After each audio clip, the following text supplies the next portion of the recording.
रात के अंधेरे में एक छोटे से गांव के किनारे एक बुजुर्ग आदमी अपने छोटे से घर के बाहर बैठा था।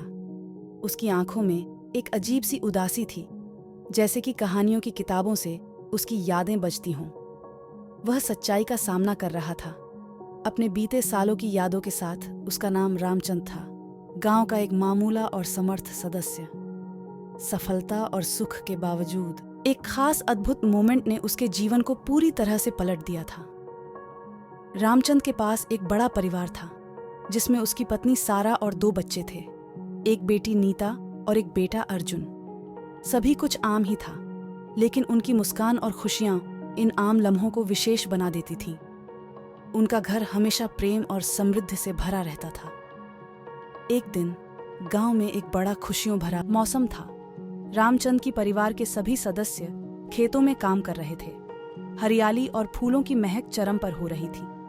लेकिन यह खुशी अचानक से एक दुखद सच्चाई से मिली। रात के समय एक भयंकर चक्रवाती तूफान गांव की ओर बढ़ रहा था। लोगों को समझ में नहीं आ रहा था कि कैसे इससे बचा जा सकता है।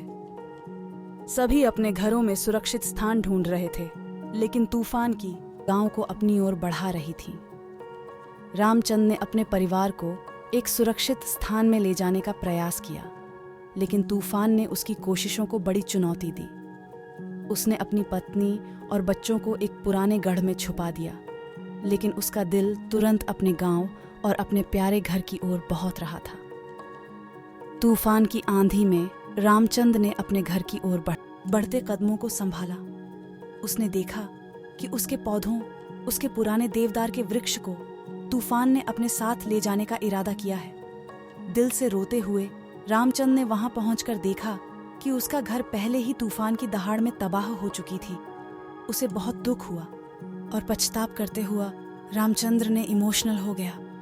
पर क्या करता, जो प्राकृतिक का देन होगा वो तो होगा ही। इस कहानी से हमें यही सीख मिलती है कि चाहे लाइफ में जो भी परेशानियां आए, हमें डटकर सामना करना है और हमें अपने आप पर विश्वास करना है और हर मुसीबत से लड़ते हुए आगे बढ़ना है, न कि उसी बीते पुरानी बातें में उलझे रहे। हमें एक नई जिंदगी की शुरुआत करनी चाहिए। यही एक शक्तिशाली इंसान का कर्तव्य है।